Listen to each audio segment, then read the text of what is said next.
चलो बेटा, in this lecture we are going to start corporate account unit 2 chapter number 2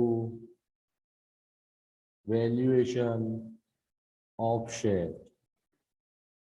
ध्यान देना, already ये chapter is also practical based, but before going through this chapter, first of all you have to complete how to calculate the goodwill, because calculation of goodwill is essential and must in this chapter।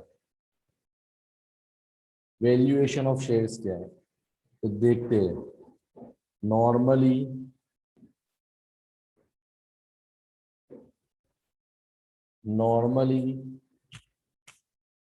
the value of share is ascertained from market price quoted और stock exchange. Generally value of share की कीमत कहाँ से पता चलती है कि stock exchange के अंदर आपकी मार्केट में शेयर की कीमत क्या चल रही है, वो हिसाब से तुम वैल्यू ऑफ शेयर ढूंढते हो। However, sometimes the valuation has been done by independent valuer। Share of limited company are required to be valued on many occasions। Basically, stock exchange से तुमको शेयर की वैल्यू पता चल जाएगी, मगर कितनी बार वैल्यूएशन करने की जरूरत होती है। तो कौन से मौके पर शेयर की वैल्यूएशन करनी पड़ेगी, देखते हैं। Number 1, sale or purchase of share of private limited company whose shares are not quoted on stock exchange। सीधी बात है, अगर कोई कंपनी के मुझे शेयर परचेज करने हैं या बेचने हैं और वो कंपनी प्राइवेट है, और जो बेसिकली प्राइवेट हो और स्टॉक एक्सचेंज के अंदर लिस्टेड नहीं है, कोटेड नहीं है, तो मार्केट वैल्यू ऑफ शेयर पता नहीं चलेगी मेरे को। तो इस कंडीशन के लिए मेरे को वैल्यूएशन ऑफ शेयर करना जरूरी होगा। ये कंडीशन नंबर 1 हुई। कंडीशन नंबर 2, सेल और purchase of large number of shares enabling the purchaser to acquire control of management of a company. सीधी अगर कोई कंपनी में इतना पे शेयर खरीदना जिसके जरिए मैं कंपनी का पूरा कंट्रोल अपने हाथ में ले लूं, तो इस समय से खरीदने या परचेज करने या सेल करने के समय भी शेयर की वैल्यूएशन निकालना बहुत बहुत बहुत जरूरी है। Number 3, sale of entire company on amalgamation और एब्जॉर्प्शन बाय अनदर कंपनी और take over by government company. सीधे एग्जांपल दिया है कि अगर आपको एमालगमेशन करना हो या एब्जॉर्प्शन करना हो तो उस समय भी आपको शेयर की वैल्यूएशन करना जरूरी है। Point number 5, conversion of one class of share into another. सीधी सी बात है, अगर प्रेफरेंस शेयर को इक्विटी में कन्वर्ट करना है तो भी आपको वैल्यूएशन करना जरूरी होगा। जरूरी होगा कि शेयर की वैल्यू क्या है, what will be exchange value, what will be market value and what will be stated value. Point number 5, valuation of share held by investment company. Already आपने सेकंड ईयर में पढ़ा था कि अगर आप इन्वेस्टमेंट करते हो शेयर में तो भी आप शेयर का वैल्यूएशन करोगे, ताकि आपको पता चल सके क्या आपने जो इन्वेस्टमेंट करा है उसके ऊपर रिटर्न क्या होगा, टर्म्स एंड कंडीशन क्या होगी और उसकी एक्चुअल वैल्यू और नॉमिनल वैल्यू क्या रहेगी। Point number 6, determination of liability under income tax. एक सीधी बात है, टैक्स लायबिलिटी डिटरमाइन करना हो, चाहे वेल्थ टैक्स या गिफ्ट टैक्स के हिसाब से करना हो, तो भी शेयर की वैल्यूएशन करना जरूरी है, कंपल्सरी है। Point number 7, ascertaining value of share offer as security against loan. अगर आपने कोई बैंक या फाइनेंशियल इंस्टीट्यूशन से लोन ली है तो लोन अमाउंट के बदले में आपने उसको अपनी कंपनी के शेयर्स दिए तो वो समय भी वैल्यूएशन ऑफ शेयर्स किया जाएगा। Clear. And number last, acquisition of interest of share holder under reconstruction scheme. या फिफ्थ सेमेस्टर में पढ़ोगे इंटरनल रिकंस्ट्रक्शन और एक्सटर्नल रिकंस्ट्रक्शन। तो अगर रिकंस्ट्रक्शन करना है तो उस समय भी आपको शेयर का वैल्यूएशन करना जरूरी है। तो ये सब हमने कंडीशन देखी कि कौन सी शर्तों में शेयर्स को वैल्यू करना जरूरी है। क्लियर। अब आता है मेथड ऑफ वैल्यूएशन। शेयर को कैलकुलेट करने की कौन सी मेथड है वैल्यू करने की। तो they are basically two method of valuation of share. Number one net asset method and number two yield method. याद रखना एमसीक्यू में इसमें से शॉर्ट सम बहुत ज्यादा पूछाने की शक्यता है। Number one net asset method, number two yield method. अब भाई सबसे पहले ये स्टार्ट करने के पहले आप लोग नोटबुक और पेन साथ में लेके बैठे, क्योंकि यहाँ पे जो स्टेप्स है वो सब आपको याद होने चाहिए। वो आएगा तो ही आप इसके सम को सॉल्व आउट कर पाओगे। चलो देखते स्टार्ट करते। Net asset method, this method is also known as intrinsic value method. इसको इंट्रिंसिक वैल्यू मेथड भी बोला जाता है। Breakup value method, breakup value के नाम से भी जाना जाता है। अब ये मेथड में क्या होता है, under this method net asset of company, net asset of company याद रखना। नेट असेट का मतलब क्या होता है, total asset minus total liability. Net asset of company including, याद रखना इंक्लूडिंग गुडविल। जब हम गुडविल कैलकुलेट करते थे तो नेट असेट के अंदर कैपिटल एम्प्लॉयड के अंदर गुडविल नहीं लेते थे, नॉन ट्रेड असेट नहीं लेते थे। इसके अंदर क्या बताया है, under this method net asset of the company including goodwill and including non-trading asset are divided by number of equity share। Total number of equity share कितना है, तो आपको मिल जाएगा net asset value of equity share. Formula क्या है, net asset available for equity share holder divide by number of equity share. सीधी बात है ना, नेट असेट का मतलब कैपिटल एम्प्लॉयड जो हमने सीखा था वो। मगर उसके अंदर जब हम कैपिटल एम्प्लॉयड करते थे तो वहां पे हम गुडविल को नहीं ध्यान देते थे और नॉन ट्रेडिंग असेट नहीं लेते थे। मगर जब वैल्यूएशन ऑफ शेयर होगा तो उस समय आप कैपिटल एम्प्लॉयड तो करेंगे, मगर उसमें दो चीज को भी उमेरा कर देंगे, एक है गुडविल और दूसरा है नॉन ट्रेडिंग असेट। तो आपको मिल जाएगी net asset available to equity share holder. Clear.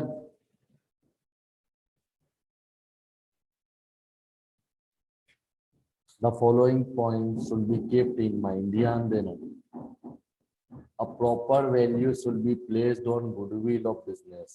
In other words, unless otherwise given, goodwill is independently valued for valuation of share। सीधी बात है, अगर आपको इंफॉर्मेशन में दिया है सुपर प्रॉफिट से गुडविल करना है तो आपने जो गुडविल में सुपर प्रॉफिट करा वो हिसाब से स्पेशली अलग से गुडविल का कैलकुलेशन करेंगे और उसके बाद उसको इंक्लूड करेंगे। Clear. Point number two, fictitious asset are excluded। fictitious asset are excluded। कौन सी asset नहीं लेनी, fictitious। सर fictitious asset क्या होती है, तो discount on issue of equity share, discount on issue of debenture, preliminary expense जो asset में दिया जाता है, ये सब चीज होती है fictitious asset। अगर एग्जाम्पल में सब में fictitious asset दी जाती है तो नेट असेट वाली मेथड में fictitious asset को नहीं लिया जाएगा। Clear.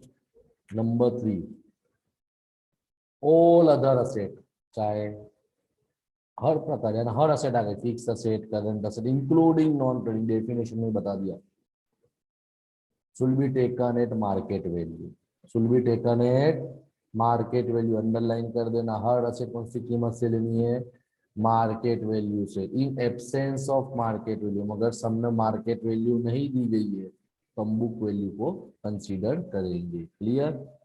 Number 4, liability payable to third party and preference share capital should be deducted from the asset। सीधी बात है, मैंने ऑलरेडी बताया था, टोटल असेट में से जितनी भी लायबिलिटी है, creditor, debenture, bank overdraft, bills payable, ये सब भी माइनस करेंगे। उसके साथ साथ preference share capital should be deducted. अगर प्रेफरेंस शेयर होल्डर है तो प्रेफरेंस शेयर कैपिटल भी डिडक्ट किया जाएगा। क्लियर।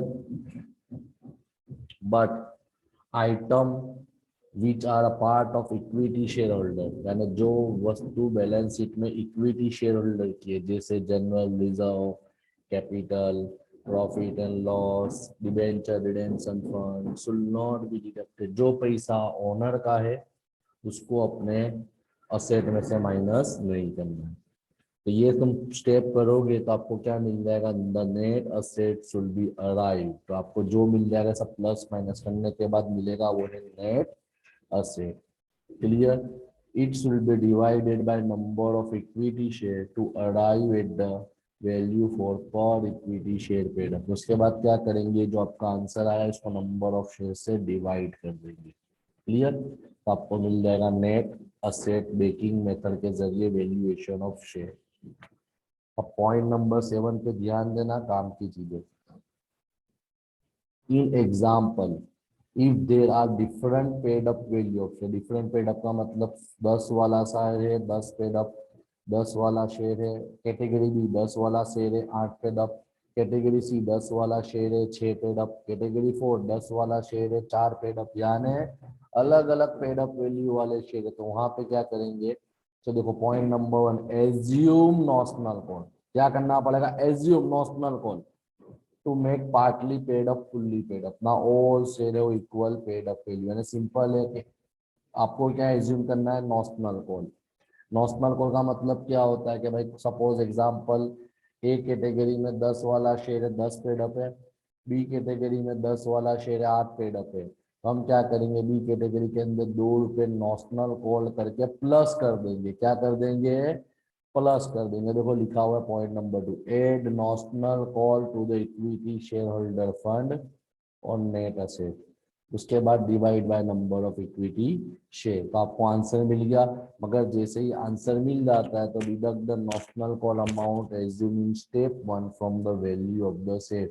सपोज आपके शेयर की वैल्यू आती है 48 रुपीज। ध्यान देना कितनी आती है, 48 रुपीज। तो हम क्या करेंगे, टाइप ए तो 10 वाला शेयर था, 10 पेड अप थे तो उसकी कीमत 48 ही रखेंगे। मगर टाइप बी कितने वाला था, 10 वाला था मगर 8 पेड अप थे। तो हम क्या करेंगे, 48 में से कितने रुपए नॉशनल कॉल प्लस कर रहे, 2 रुपए। तो वो 2 रुपए हम 48 में से क्या कर देंगे, माइनस कर देंगे। क्लियर। ये तुम्हारा हुआ पहली method on the basis of net asset method. Second method आती यील्ड मेथड। यील्ड मेथड, इसको valuation based on rate of return बोला जाता है। वो इंटरेस्टिंग मेथड भी बोला जाता है, ब्रेकिंग अप भी बोला जाता है। यील्ड मेथड को बेस्ड ऑन रिटर्न भी बोला जाता है। तो इसके अंदर 2 मेथड करने, the valuation of share under this method में बी डन अंडर 2। अब देखो दिया ऊपर वाले जो करा पहली मेथड वो प्योर प्रैक्टिकल है। जो सेकंड मेथड हम देखेंगे यील्ड मेथड, ये प्योर फॉर्मूला बेस्ड। अगर आपको फॉर्मूला क्लियर है तो ऑटोमेटिक सम आपका क्लियर है। तो इसके अंदर यील्ड मेथड में कितने टाइप से होता है, 2 type. Valuation based on the rate of dividend, dividend के मुताबिक। And number 2 valuation based on rate of earning, earning के मुताबिक। क्लियर। दोनों 2 चीज यहाँ पे आपको बताई दी। क्लियर। आगे बढ़ते हैं। Valuation based on rate of dividend, valuation based on rate of dividend क्या बोलता है, this method is more suitable for valuation of small block of share. Underline the value of share under this method is calculated by following formula. मैंने बोला ना पहले वाला था वो फॉर्मेट बेस्ड था, यील्ड मेथड है वो आपकी फॉर्मूला बेस्ड है। तो on the base of dividend में फॉर्मूला क्या आएगी, तो आपको फॉर्मूला याद रखनी, expected rate of dividend divided by normal rate of dividend multiply by paid up value of equity share. Paid up amount नहीं बोला है, paid up value of equity shares, ये आपको याद रख के चलना है। The value of share under this method involve computation. देखो अब नॉर्मल रेट ऑफ डिविडेंड तो आपको दे क्या होगा, क्लियर। पेड अप वैल्यू भी क्वेश्चन में दी होगी, यहाँ पे आपको ढूंढना एक्सपेक्टेड रेट ऑफ डिविडेंड। देखो लिखा हुआ है, the valuation of share under this method involve computation यानी calculation of expected rate of dividend and calculation of normal rate of dividend. अब एक्सपेक्टेड रेट ऑफ डिविडेंड कैसा मिलेगा, तो दिया हुआ the amount of dividend expected may be ascertained on the basis of average of past dividend और estimated future dividend. कोई भी तरीके से कर सकते हो, आपको एग्जांपल में स्पेसिफाई कर दिया होगा कि आपके पास 4-5 साल का डिविडेंड दिया है तो उसका एवरेज निकाल लो, उसका बोलते हैं एवरेज डिविडेंड। देखो लिखा हुआ है, the dividend declare by the company in past year में बी एवरेज। एवरेज का मतलब सपोज 3 साल का डिविडेंड दिया है आपको ऑलरेडी, तो dividend of first year plus dividend of second year plus dividend of third year divide by 3, क्यों नंबर ऑफ ईयर कितने हुए 3, सब लिखते जाना आप लोग। तो दूसरा क्या बताया, और डिविडेंड और एस्टिमेटेड फ्यूचर। अब एस्टिमेटेड फ्यूचर का मतलब क्या होता है, तो ये भी आपको स्पेसिफाई कर दिया होगा। तो देखो लिखा हुआ है, इसको कैसे ढूंढना है, तुम एक्सपेक्टेड डिविडेंड कोई भी इससे कर सकते हो। पास्ट प्रॉफिट दिया है तो पास्ट डिविडेंड से निकाल लो, या तो एक्सपेक्टेड से निकालो। तो एक्सपेक्टेड से निकालने का तरीका क्या है, the expected rate of dividend may be computed on the basis of net profit available for distribution to equity share holder. यानी सबको देने के बाद जो पैसा बचा वो किसका, इक्विटी शेयर होल्डर का। These net profit are the average adjusted net profit after tax including non-trading income। मैंने ऑलरेडी बता दिया, सब इनकम प्लस माइनस करने के बाद। Such divisible profit may be utilized by company either to transfer reserve or for payment of preference dividend. Thus, amount expected to transfer to reserve is to be reduced from divisible profit to arrive at the amount likely to received by the purchaser of equity share by the way of dividend। देखो अब ये कैसे ढूंढा जाता है, ये method से करना हो तो profit available for equity dividend जो हमने ऊपर देखा था divided by paid up equity into 100, तो ऑटोमेटिकली आपको एक्सपेक्टेड डिविडेंड मिल जाएगा। Clear clear. Profit available to equity कैसे ढूंढते हैं, तो सीधी सी बात है, प्रॉफिट में से प्रेफरेंस डिविडेंड और रिजर्व माइनस कर दो। लिख लो कि profit available to equity dividend ढूंढना हो कि इक्विटी वालों को कितना डिविडेंड देना है, तो सीधी सी बात है, प्रॉफिट आफ्टर टैक्स यानी सब खर्चे माइनस करने के बाद आया, उसमें से जो प्रेफरेंस वालों का डिविडेंड है वो माइनस कर दो, उसमें से जो पैसा तुम रिजर्व में निकालने वाले हो माइनस कर दो, तो आपको अमाउंट मिल जाएगा payment made to equity dividend. Clear. Normal rate of dividend क्या है, तो नॉर्मल रेट ऑफ डिविडेंड वही है जो आपने गुडविल में करा था, सीधा आपको स्पेसिफाई कर दिया होगा। देखो, सच rate is determined in the same way in case of goodwill, however additional factor like restriction on transfer of share, disability to share, dividend performance, partly paid up share are kept in mind। Specify इसकी कोई जरूरत नहीं, आपको directly example में दे दिया होगा। ये आपका हुआ on the basis of dividend method, expected rate of dividend divide by normal rate of dividend into paid up value. Expected के अंदर दो तरीके से, अगर आपको 4-5 साल का डिविडेंड दे दिया तो एवरेज निकाल लो, या तो एक्सपेक्टेड ढूंढो फ्यूचर में। तो कैसे ढूंढेंगे, प्रॉफिट आफ्टर टैक्स में से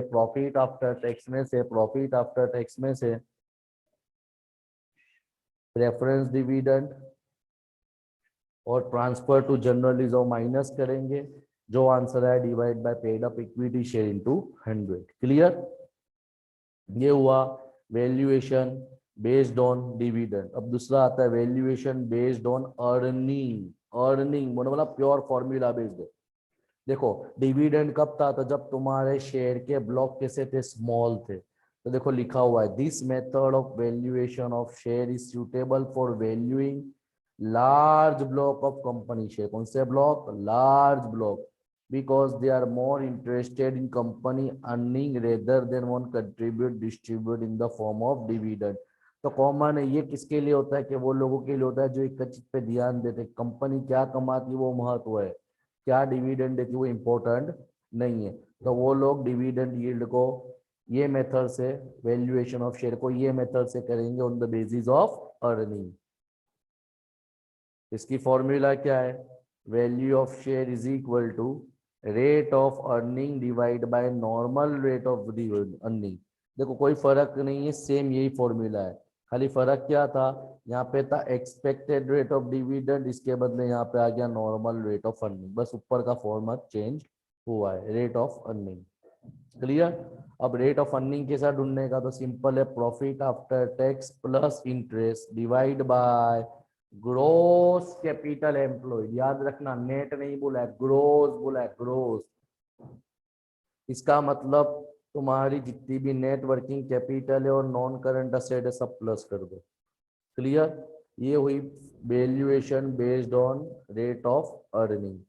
तीसरी मेथड आती है fair value method. Fair value का मतलब कुछ है ही नहीं, सिंपल है, जो आपने पहली मेथड पढ़ी नेट असेट और जो दूसरी मेथड पढ़ी यील्ड मेथड, दोनों दो को प्लस करो डिवाइड बाय 2 कर दो, तो एवरेज जो मिलेगा उसको बोलेंगे फेयर वैल्यू। देखो लिखा हुआ है the fair value of the share is the average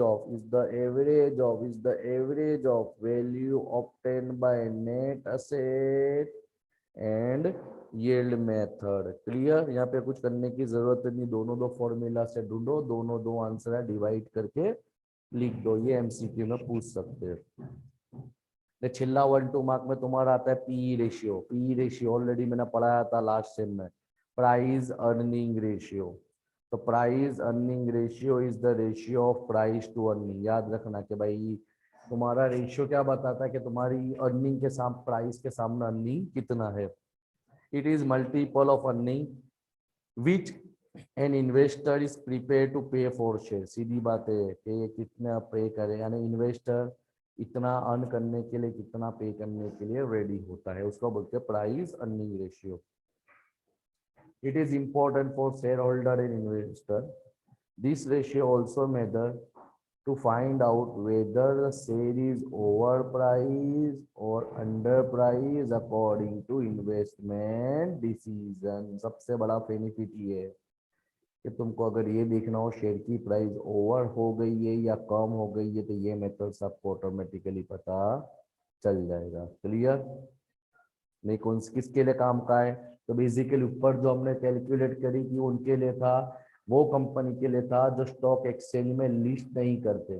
मगर जो कंपनी स्टॉक एक्सचेंज में लिस्ट करती है तो वो लोग अपना कैलकुलेशन पी रेशियो से करेंगे। किससे, देखो लिखा हुआ है अंदर, this method is suitable for determining the market value of share which are quoted on recognised stock exchange. अब इसकी फॉर्मूला क्या है, तो value of share is equal to price earning ratio into earning per share. Again बोल रहा हूँ formula based है, जो फॉर्मूला आ गई आपको सिर्फ अमाउंट इंटरप्रेट करनी है।